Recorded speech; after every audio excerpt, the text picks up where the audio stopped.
On va venir se créer notre premier shelf, voilà, notre premier rangement. Pour ça, on va venir dans Windows, toujours, Setting préférences, ici. Petit truc aussi, je vous le dis maintenant, si jamais ça vous intéresse, des moments, parce que des fois dans les edit mesh et tout, parce qu'on va pas tous se mettre, des fois ça peut être intéressant, si vous voulez utiliser des fonctions que vous n'utilisez pas toujours. Vous voyez, il y a cette petite comment dire, cette petite barre ici, vous voyez, qui vient se surligner de temps en temps. Vous pouvez cliquer dessus. Ce que ça fait, c'est que voilà, ça vous met le shelf, en tout cas ça vous met vos options, vous voyez, dans un petit truc séparé ici. Alors il est toujours disponible ici, vous voyez, il ne bouge pas, mais voilà, ça peut être intéressant de temps en temps. Voilà, petit truc ici. Donc on va venir dans Windows, Setting préférences, et on disait shelf ou panel, je pense que c'est shelf. Alors, on a... oui, voilà. Là, on a le nom de tous nos shells. Vous voyez, Curve Surface ici. Ah bah, vous voyez, quand on vient dessus, il sort dessus de lui-même. Alors, on va venir l'agrandir un petit peu. Voilà, on va venir jusqu'au bout.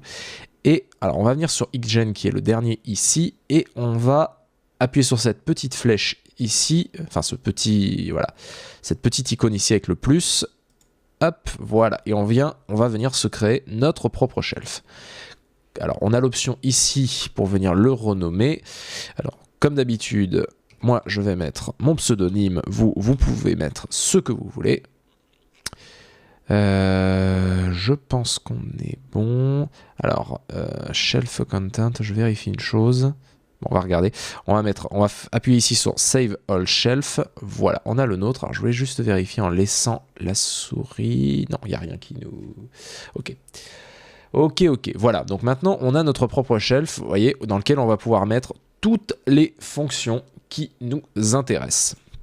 Donc, je me suis fait une petite image pour me rappeler moi tout ce que je voulais mettre comme fonction, et on va pouvoir comme ça les voir une par une, ce qui va être intéressant. Donc pour ça, on va déjà, alors la première chose qu'on va venir faire, c'est dans les menus Create ici, on va venir chercher en fait toutes les fonctions qui sont ici, vous voyez, avec les choses les plus intéressantes, c'est-à-dire la création de formes géométriques simples, parce que ça, on en a toujours besoin.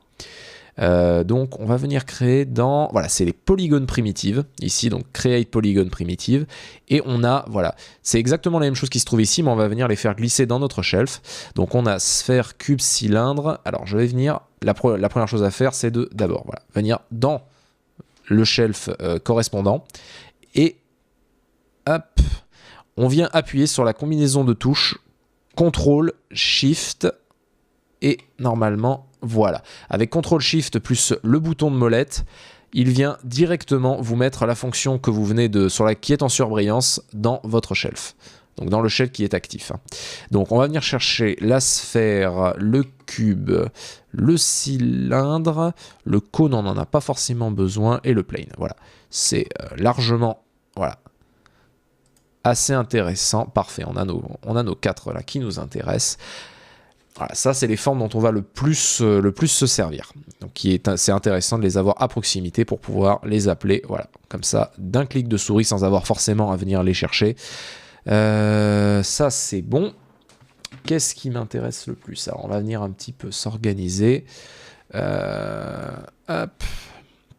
Alors une fonction qu'on va venir aller chercher, c'est le delete history. Alors pour vous expliquer à quoi cette fonction sert, à chaque fois que je fais une opération, alors là je vais venir faire 2-3 petites choses.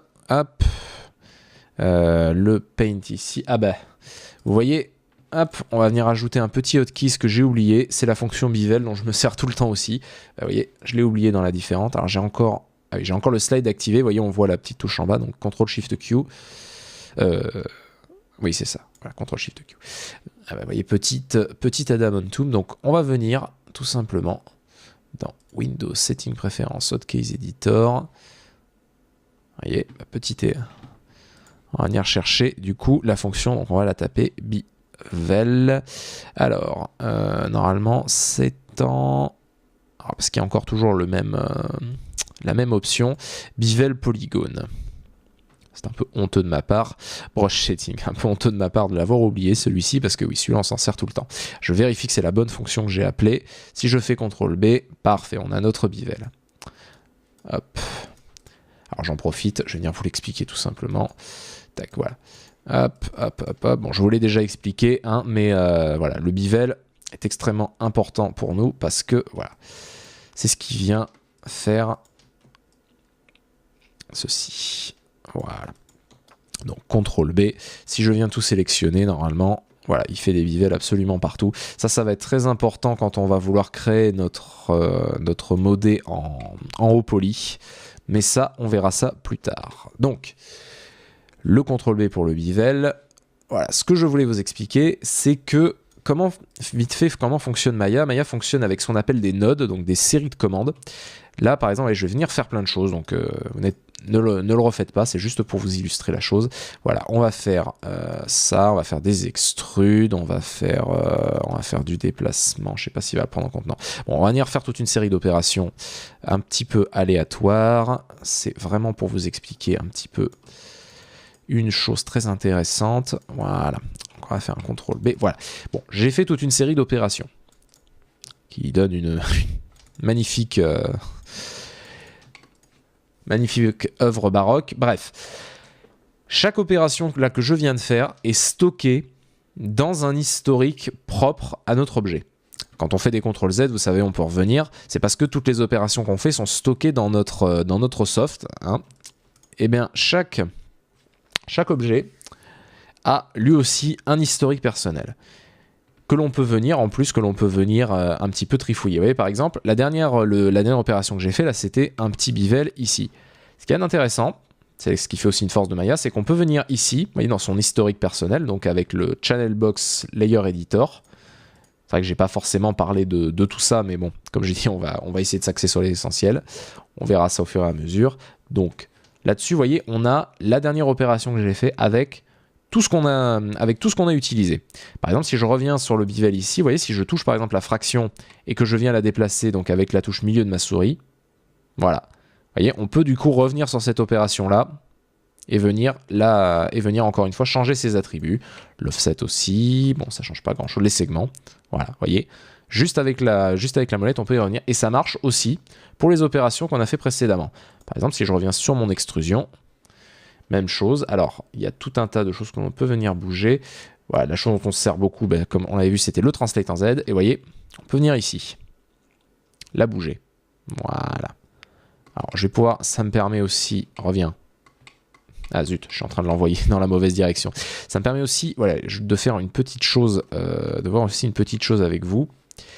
Il y a une manière de venir un petit peu bouger les attributs de manière un peu plus douce. Vous voyez, si par exemple ici je viens sélectionner ces faces et que je fais une extrude, par moment, donc c'est pas forcément très visuel ici, mais par moment quand on vient déplacer par exemple en Local Translate, vous voyez, avec ma molette milieu, je peux venir la bouger, mais vous voyez, il y a un certain crantage, une certaine force, ce qui fait que des fois ça peut aller très vite, et des fois on aimerait être un peu plus précis. Et une façon de le faire, c'est tout simplement en maintenant la touche CTRL enfoncée. Voilà.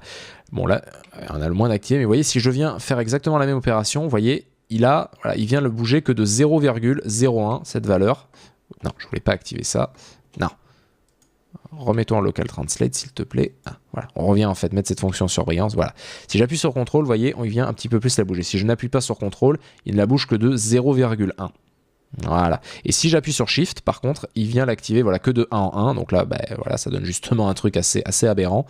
Donc voilà, ça me permettait de faire aussi une petite parenthèse là-dessus. Voilà, je sais que je fais beaucoup de parenthèses, mais j'ai tellement de choses à vous... Il y a tellement d'informations que je veux vous transmettre que du coup, des fois, ça me revient un petit peu au fur et à mesure. Donc j'espère toujours être assez clair. Je le redis encore une fois, mais si vous avez des choses que vous n'avez pas compris, des choses que vous avez besoin de clarifier, n'hésitez pas à laisser un commentaire sous la vidéo YouTube ou envoyez-moi aussi un message en privé, je voulais le dire à la fin de la vidéo, mais n'hésitez pas aussi à m'envoyer un message privé sur mon Facebook officiel, hein, c'est là où je suis le plus actif et c'est là aussi où c'est le plus simple pour pouvoir répondre à vos éventuelles interrogations. Voilà. Donc, je disais, l'option Delete History, voilà, elle est intéressante parce que bon, tous nos objets voilà, ont un historique. Donc là, on avait le bivel qu'on a fait précédemment. Vous voyez, on va venir. Voilà, c'est intéressant de pouvoir venir comme ça. Vous voyez, même le bivel qu'on a fait juste là avant. Alors des fois il nous met un petit message d'erreur mais faut pas trop l'écouter, voilà, là il me dit qu'il peut pas le faire mais il le fait quand même, hein, donc faut pas, ne vous alarmez pas des fois si vous voyez ça.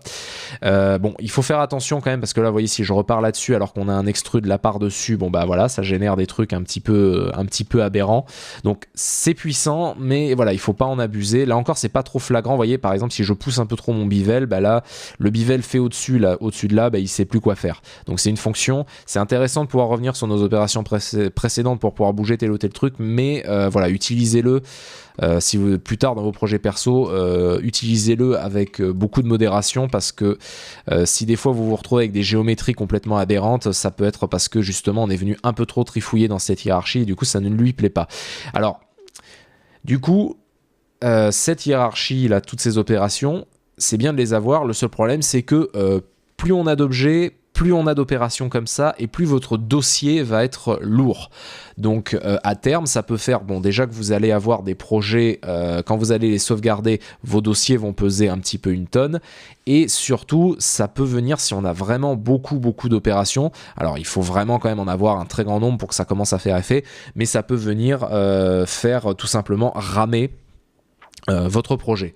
Là, comme on n'a qu'une sphère, bon, il n'y a rien de très alarmant, mais voilà, ça vient alourdir votre projet et au bout d'un moment, bah, ça peut soit carrément faire ramer votre projet ou carrément générer des erreurs en fait, parce que plus les opérations s'accumulent et plus ça devient compliqué pour Maya de venir l'interpréter. Donc, des moments, c'est important de venir justement cleaner. Hein, venir nettoyer un petit peu l'historique de votre mèche pour pouvoir continuer parce que très souvent bah, des moments ça arrive quand on est en train de modéliser, des moments on veut faire une extrude, un bivel ou n'importe quelle autre opération usuelle et ça commence à déconner, il commence à avoir des réactions qui ne sont pas du tout en rapport avec ce qu'on lui demande. Bah, c'est très souvent parce que voilà, cet empilement d'opérations au bout d'un moment commence à être un peu trop lourd à le faire. Donc pour ça on va du coup utiliser une fonction qui est possible de venir chercher dans Edit, Delete by Type, History. Alors lui là, lui il l'utilise avec Alt Shift D. Alors on peut venir Delete by Type et All by Type. Alors c'est un tout petit peu différent, je vais pas vous l'expliquer maintenant, mais on va venir chercher que celui-là pour l'instant. Donc CTRL plus Shift et hop, clic de la molette, voilà. Alors pour l'instant on a une petite icône ici de base qui est pas très jolie franchement.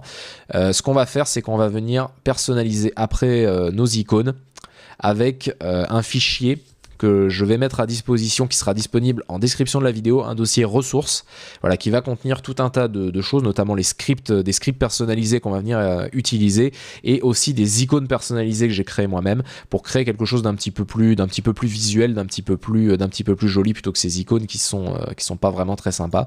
Donc voilà, une fois qu'on a ça, on peut venir voilà, d'un simple clic venir voilà, cleaner, enlever tout notre historique pour avoir un objet bien propre.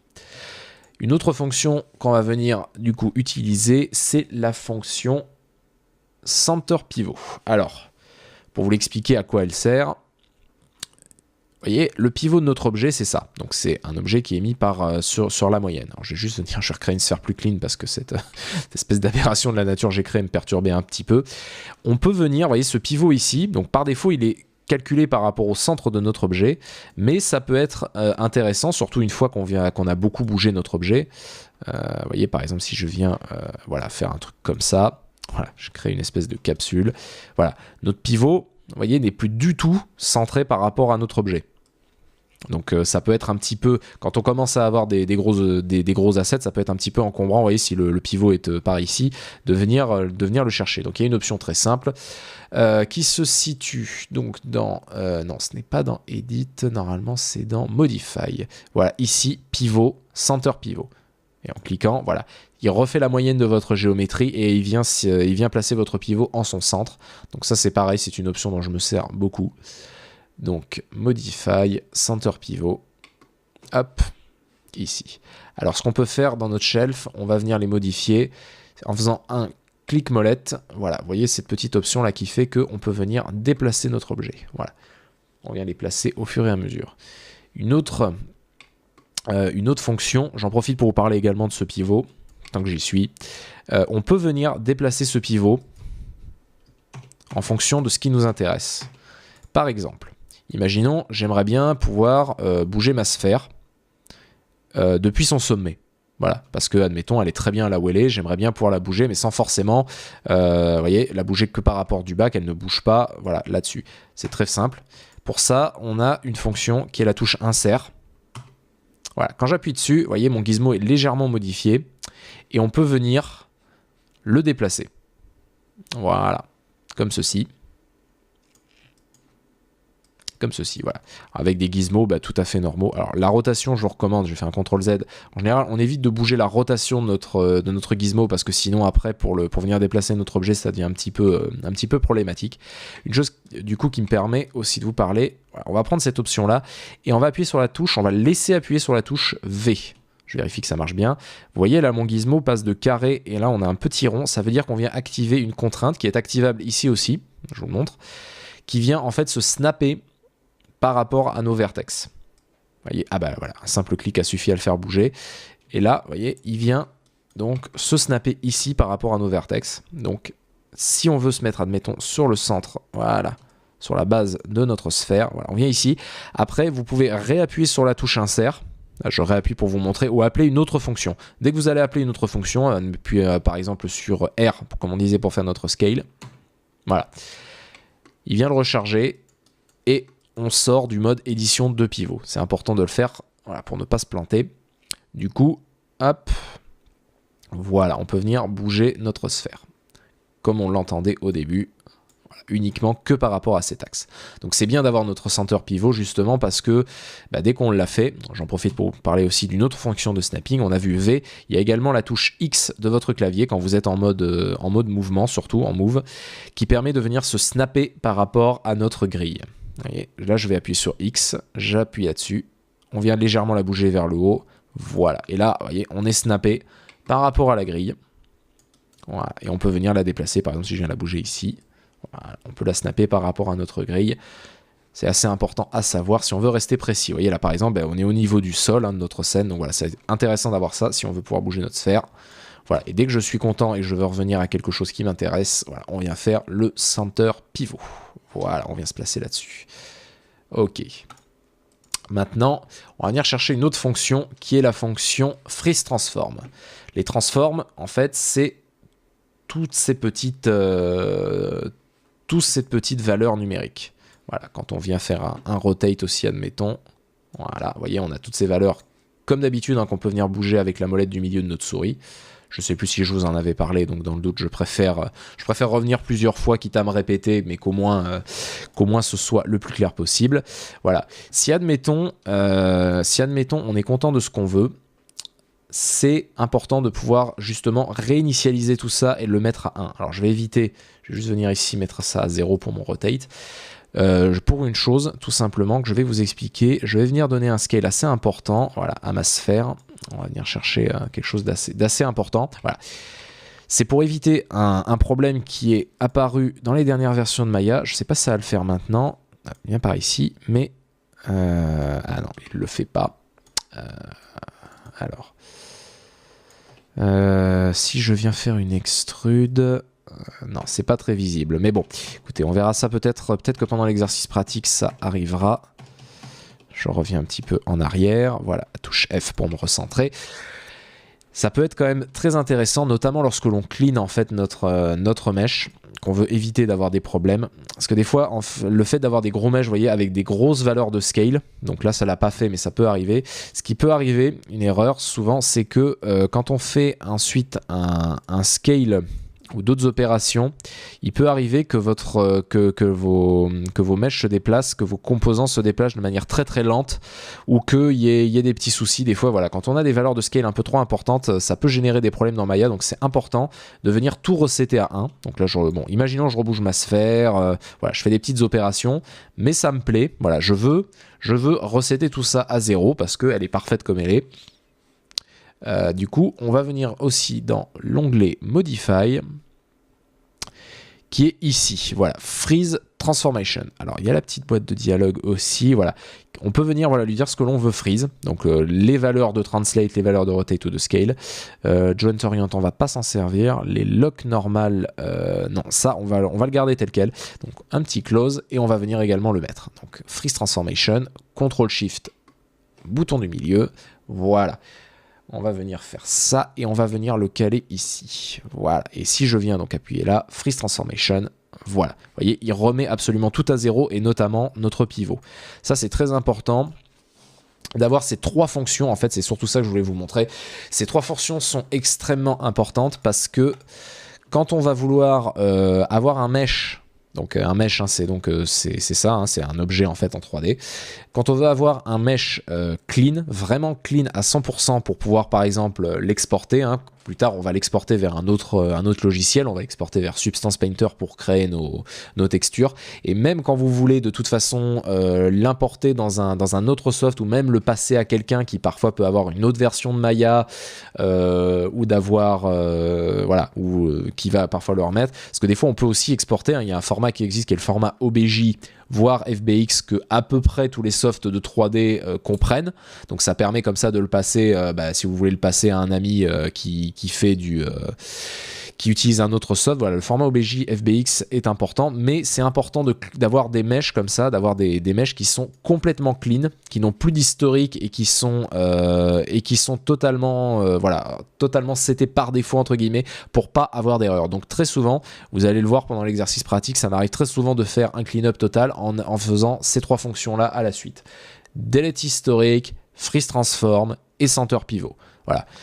Quand on veut avoir un mesh qui ne risque pas de créer d'erreurs par la suite dans un autre soft, ou même plus tard quand on va venir, si on revient forcément et remettre les mains dedans, c'est important de temps en temps voilà, de tout prendre et de faire voilà, clean, clean, clean. Comme ça, votre mesh il est parfait et normalement, vous ne devriez pas avoir de gros problèmes.